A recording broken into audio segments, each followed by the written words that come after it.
Assalamualaikum warahmatullahi wabarakatuh. WSM News kembali hadir menjumpai Anda. Beragam informasi menarik akan kami sajikan untuk Anda selama 30 menit ke depan. Bersama saya Devina Prameswari Putri dan berikut WSM News selengkapnya.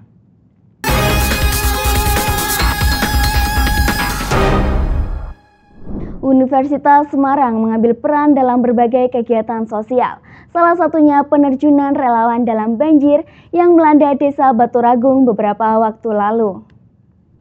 Universitas Semarang terus menunjukkan kontribusinya dalam kegiatan sosial, salah satunya dengan menerjunkan relawan untuk membantu korban yang terkena imbas banjir akibat jebolnya tanggul di Desa Baturagung, Kecamatan Gubuk, Kabupaten Grobogan, Jawa Tengah. Total WSM mengirimkan 18 tim relawan ke lokasi banjir. Selama 9 hari, tim relawan turut memberi berbagai bantuan, mulai dari asesmen, logistik, distribusi, pusat data dan informasi, dapur umum, dan trauma healing. Berbagai upaya yang diberikan direspon baik oleh korban banjir. Hal ini menjadi bentuk kepedulian bagi korban. Rektor Universitas Semarang, Dr. Supari STMT dalam kunjungannya meninjau lokasi, turut berharap agar situasi membaik dan kegiatan masyarakat dapat berjalan dengan lancar. Semoga semuanya lancar, tidak terganggu, kemudian kegiatan, mata pencaharian, pangan, kesehatan juga baik-baik saja.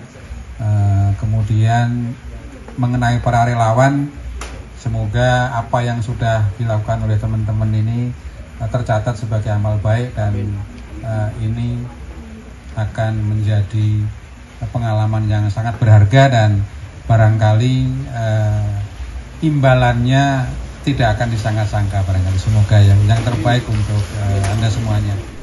SMK Negeri 1 Semarang memperingati Isra Mi'raj pada hari Jumat 31 Januari 2025 kemarin, mengusung tema menghidupkan kembali kedisiplinan sholat di tengah kesibukan dunia. Isra Mi'raj ini diselenggarakan secara hikmat dan antusias semua warga sekolah. Baik pemirsa, sekarang saya sedang berada di depan hall SMK Negeri 1 Semarang yang sedang memperingati Isra Mi'raj pada Jumat hari ini 31 Januari 2025. Acara ini berlangsung dengan penuh hikmat dan antusias dari para murid dan guru-guru SMK Negeri 1 Semarang. Dan di belakang saya saat ini para murid dan guru sedang mendengarkan tausiah dari Ustadz Lukman Wahid. Acara peringatan Isra Mi'raj di SMK Negeri 1 Semarang berlangsung meriah dan penuh makna. Kegiatan ini diawali dengan pembacaan ayat suci Al-Quran dan dilanjutkan ceramah agama yang mengangkat tema pentingnya sholat dalam kehidupan sehari-hari. Ya, setelah nanti mendengarkan tausiah, mudah-mudahan tentu anak akan menambah keimanannya, kemudian akan tambah berbakti pada orang tua, pada guru, juga pada khususnya adalah untuk meningkatkan ibadah juga atau menambah dalam hal sholat. Jadi memang kunci sukses ini nanti saya ringkas. Pertama memang dari oleh-oleh Isra Mi'raj, sholat, kemudian harus patuh pada orang tua, patuh pada guru, itu yang paling utama. Karena la yanalul ilma, tidak akan mendapatkan ilmu, wala yantafi'u bih, tidak akan mendapatkan ilmu yang bermanfaat kecuali dengan patuh pada guru, menghormati guru. Acara semakin hikmat dengan tausiah dari Ustadz Lukman yang mengajak para murid untuk meneladani sifat dan perjuangan Rasulullah. Tak hanya itu, suasana menjadi semakin syahdu saat seluruh warga sekolah bersama-sama melantunkan sholawat dan doa bersama. Oke, tantangan yang dialami karena cuaca dan iklim yang begitu ekstrim ya kemarin. Jadi panitia dan juga sekolah itu kesulitan dalam hal perencanaan tempat karena kita mempunyai plan A dan plan B. Jadi alhamdulillah plan A bisa berjalan dengan baik menggunakan hall SMK Negeri 1 Semarang.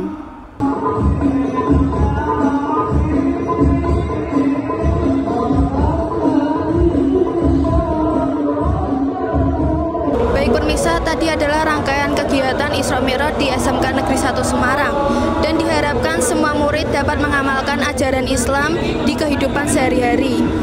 Demikian berita hari ini, saya Anissa Dwi Wulandari, rekan saya Sekar dan Wulan pamit undur diri. Terima kasih, sampai jumpa. Peringatan Isra Mi'raj digelar di SMK Negeri 4 Semarang dengan meriah. Berlangsung di aula sekolah, acara itu diikuti oleh beberapa siswa perwakilan dari organisasi, perwakilan dari setiap kelas, dan perwakilan siswa rohis beberapa sekolah di kota Semarang. Peringatan Isra Mi'raj di SMK Negeri 4 Semarang mengambil tema momentum membangun akhlak generasi muda yang beriman dan berakhlakul karimah dengan tujuan untuk membina calon generasi muda tentang pentingnya sholat, tidak hanya cara melaksanakannya, melainkan juga bagaimana penerapan ilmu fikih yang benar. Isra Mi'raj mengajarkan kita untuk selalu meningkatkan ibadah dan memperbaiki akhlak serta menjaga hubungan baik dengan sesama. Acara kali ini dimeriahkan oleh lantunan sholawat yang dibawakan oleh Hadroh El-Muna dari SMK Negeri 4 Semarang. Dengan penuh semangat, peringatan ini sekaligus menjadi momentum membangun akhlak yang baik di kalangan generasi muda. Yang jelas, makna Isra Mi'raj itu sangat mendalam. Karena apa? Karena ada peristiwa besar di dalamnya, yaitu Subhanalladzi asra bi abdi lailam minal masjidil haram. Artinya Rasulullah itu langsung diberikan wahyu oleh Allah SWT berupa sholat 5 waktu. Walaupun dalam perjalanannya itu cukup singkat, namun dalam perjalanan singkat itu Rasulullah banyak menemukan hal yang di luar nalar manusia. Dan acara tersebut pastinya membawa dampak yang luar biasa bagi manusia supaya tetap bisa menjalankan ibadah sholat dengan baik. Itu yang paling penting. Lantunan merdu dari Hadroh El-Muna membuat peringatan ini berlangsung meriah meskipun di luar sedang diguyur hujan yang tidak kunjung reda. Siswa dengan antusias mengikuti seluruh rangkaian acara dari awal hingga akhir. Momen ini menjadi salah satu hal yang tidak akan terulang lagi dan penting bagi mereka untuk semakin mendekatkan diri kepada Allah Subhanahu wa Ta'ala. Harapannya seluruh peserta yang ikut pada kegiatan Isra Mi'raj ini dapat meneladani sifat Nabi Muhammad melalui peristiwa penting saat menjalankan Isra Mi'raj di masa lampau dan menjadi berkah buat kita semua. Menjadikan peringatan ini sebagai pedoman hidup sehari-hari merupakan bukti ketakwaan kita tentang bagaimana mengamalkan nilai-nilai yang telah diajarkan oleh Nabi Muhammad. Karena suatu amalan, bila tidak ada ilmu di dalamnya, akan sia-sia dilakukan untuk kedepannya. Salah satunya melantunkan sholawat. Ini menjadi langkah awal untuk menjadikan generasi muda yang beriman dan berakhlakul karimah. Menyemarakkan Tahun Baru Imlek 2025, PLN UP2D Jawa Tengah dan Daerah Istimewa Yogyakarta menggelar bakti sosial donor darah. Hal ini menjadi bentuk kepedulian PLN pada masyarakat. Memperingati Tahun Baru Imlek sekaligus menjadi rangkaian bulan ketiga nasional tahun 2025, PT PLN Persero Unit Pelaksana Pengatur UP2D Jawa Tengah dan DI Yogyakarta menggelar kegiatan bakti sosial donor darah. Bertempat di kantor PLN UP2D Jateng dan DIY Krapyak Semarang, bakti sosial itu bekerja sama dengan Palang Merah Indonesia Kota Semarang. Kegiatan donor darah ini diikuti oleh seluruh pegawai PLN, termasuk tenaga alih daya, satuan pengamanan yang berpartisipasi aktif dalam acara tersebut. Sebanyak 21 kantong darah berhasil terkumpul yang nantinya akan disalurkan untuk membantu memenuhi kebutuhan darah di wilayah Kota Semarang dan sekitarnya.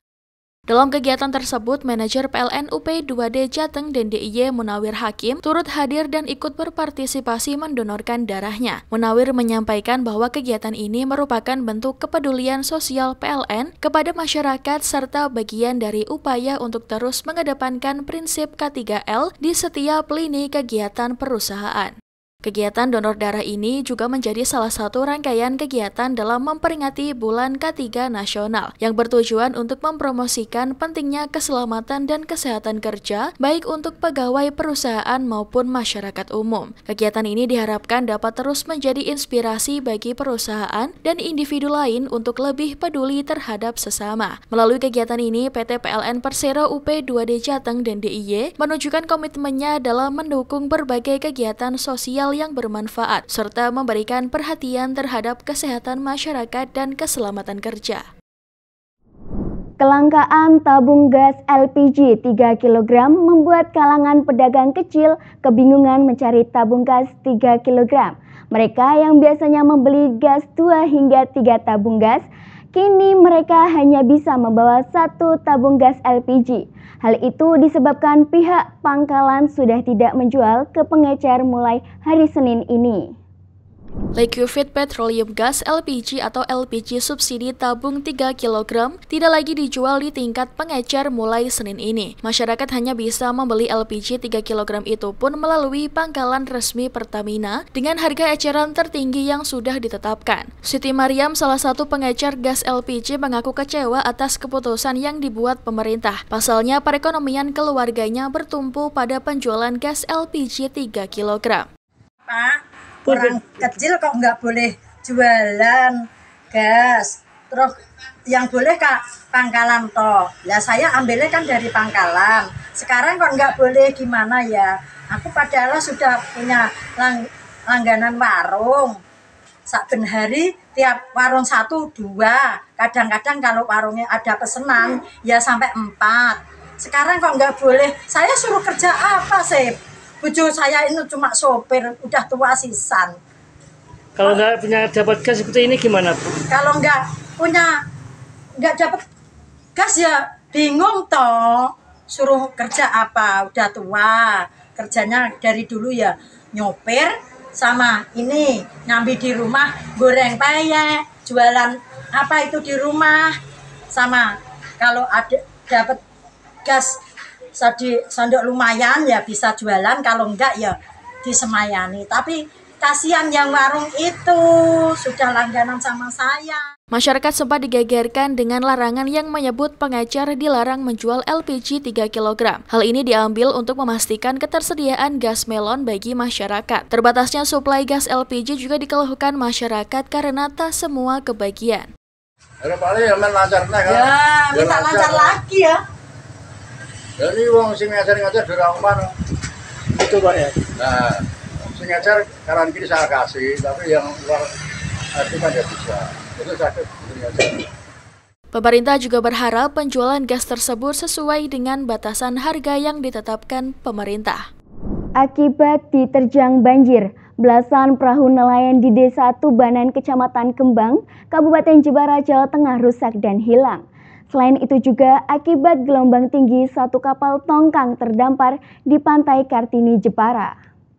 Banjir bandang yang terjadi Kamis dini hari yang menerjang puluhan perahu nelayan yang disandarkan di Sungai Ngelo, Desa Tubanan, Kecamatan Kembang, Jepara, Jawa Tengah, membuat belasan perahu nelayan rusak terseret banjir. Bahkan 3 perahu hilang tidak berbekas. Eko Sukunjoyo, salah satu nelayan setempat, mengatakan semula perahu-perahu itu dipancang di Sungai Ngelo. Lokasinya tidak jauh dari kawasan PLTU Tanjung Jati. Namun sekitar pukul 3.30 WIB dini hari, tiba-tiba datang banjir besar. Karena warga sedang tidur dan berada di rumah, warga tak sempat menyelamatkan perahu-perahunya. Meski ada warga yang berada di lokasi, namun mereka tidak bisa berbuat apa-apa karena derasnya arus banjir. Akibat kejadian itu, belasan perahu nelayan rusak, bahkan ada 3 perahu yang hanyut sampai ke laut dan hilang. Akibat banjir bandang ini, para nelayan mengalami kerugian hingga ratusan juta rupiah. Kejadiannya kan tengah malam, Mas. Tengah malam, sekitar jam 12 sampai jam 2. Jadi pas sepinya orang. Jadi bapak saya yang di sini sehari-hari itu. Cuma dia 2 orang sama temannya suruh ke kampung nyari teman-temannya yang punya perahu di sini. Nah, jadi ditinggal itu kejadiannya terus langsung ada yang tenggelam, ada yang ikut arus sungai. Hujan deras, hujan angin. Arus banjir Mas ya? Banjir ya, banjir, posisinya banjir. Nah, langsung yang satu ke kampung nyari teman, nah, terus yang satu di sini ya yang dibawa arus itu sekitar 3 hilang ya? Hilang. Terus ketemu jaring udah rusak, tinggal mesin. Kemarin atau hari ini saya ambil dari lewat proyek dan jaringnya udah tidak bisa dipakai. Total kalau keseluruhan? Total keseluruhan kurang lebihnya ya hampir ada 11. Belasan ya? Belasan perahu banyak. Belasan perahu rusak. Akibat ini kerugian berapa Mas? Taksir Mas? Ya kalau kerugian ibaratnya per kapal taksir sekitar? Per kapal ya kurang lebihnya ya hampir kalau jaringnya bagus hampir ratusan juta per perahu. Kalau yang jaringnya biasa-biasa ya sekitar 30-40. Selain itu juga akibat gelombang tinggi berdampak pada satu kapal tongkang yang lepas dari tugboat dan terdampar di tepian pantai Kartini, Jepara. Kondisi gelombang tinggi yang terjadi beberapa pekan terakhir berdampak kepada nelayan yang tidak bisa pergi melaut. Dari Jepara, Eni Ayu Lestari melaporkan. Pemirsa, senang tantangan mencoba hal baru, Miss Indonesia 2006 Kritania Besau pindah ke Amerika Serikat untuk sekolah perawat. Ternyata tak mudah, ia pindah haluan mendaftar jadi tentara. Sebagai tentara perawat, ia berhasil menamatkan kuliah. Kini Kristiana merintis usaha klinik perawatan lansia di Baytown, Texas. Informasi ini sekaligus menutup perjumpaan kita hari ini. Saksikan terus UASM News hanya di UASM TV. Saya Devina Prameswari Putri dan seluruh kru yang bertugas pamit undur diri. Terima kasih. Wassalamualaikum warahmatullahi wabarakatuh. Perjalanan hidup Kristania Besau memang unik. Saya suka tantangan. Udah coba ini dunia modeling and then I don't really like it. I mean I love it, the experience. It's really good. Tapi saya pengen belajar tentang kehidupan lagi. Kristi, demikian ia akrab disapa, adalah mantan Miss Indonesia yang mewakili Indonesia pada ajang Miss World 2006 di Polandia. Setahun kemudian, mantan mahasiswi Universitas Samratulangi Manado, jurusan Administrasi Bisnis Internasional ini, pindah ke California dan menetap selama 2 tahun. Ia mengambil sekolah menjadi perawat sebelum kemudian pindah ke Kansas selama 5 tahun. And it was really hard for me, susah banget sekolahnya. Sekolahnya pas, tapi licensing untuk RN itu, it's really hard. I failed it. So, untuk sekolah lanjut untuk bachelornya, aku harus pass dulu license-nya. Kebetulan waktu itu ada opening untuk ada program MAFNI namanya, untuk orang-orang yang green card atau yang student visa bisa masuk di Army. Melalui program MAFNI atau Military Accession Vital to the National Interest, Kristi berlatih menjadi tentara selama 3 bulan, termasuk latihan menembak. Saya dapat yang paling bagus, expert shooter. And then, kan waktu itu umur saya 28 tahun waktu masuk. Jadi kebanyakan yang enlisted itu kan 18 tahun. Kebanyakan itu yang 10 tahun lebih muda. Iya. Kalau mereka lari, aku yang ketinggalan di belakang. Ia kemudian ditempatkan di Fort Hood di Corley, Texas, sebagai perawat dan memperoleh pangkat E4 atau kopral. Jadi pas lagi kerja di dalam Army, saya juga bisa ambil sekolah online di universitas biasa, dibayarin sama Army. Kristi berhasil memperoleh lisensi sebagai perawat dan gelar sarjana keperawatan sebelum akhirnya memutuskan untuk berkeluarga dan berkarir sebagai perawat. Pangkat terakhirnya saat pensiun dari tentara adalah sersan. Kini Kristi menetap di Baytown, Texas, dan sejak tahun lalu bersama suaminya, ia mulai merintis bisnis assisted living atau klinik perawatan orang tua dengan mobilitas terbatas. Yang paling penting fall precautions-nya, jadi kamar mandi nanti kamar mandinya harus ada rail. You know, we wanted to help out in the community and find a way that we can make a living while helping people in the community. The hardest thing was just taking that leap, the risk factor, because, hundreds of thousands of dollars all at once to try to build the proper facility that you need for this business. It's a little bit scary, so you're taking a risk. Dari Miss Indonesia hingga menjadi tentara dan perawat, kini Kristi akan menjalani peran baru sebagai seorang pemilik bisnis. Pelajaran hidup. Ya, saya senang coba hal-hal yang baru. Karena bapak dulu angkatan laut, jadi kita tiap 2 tahun, 4 tahun pindah gitu. Jadi saya suka belajar sesuatu yang baru. Dari Baytown, Texas, tim VOA.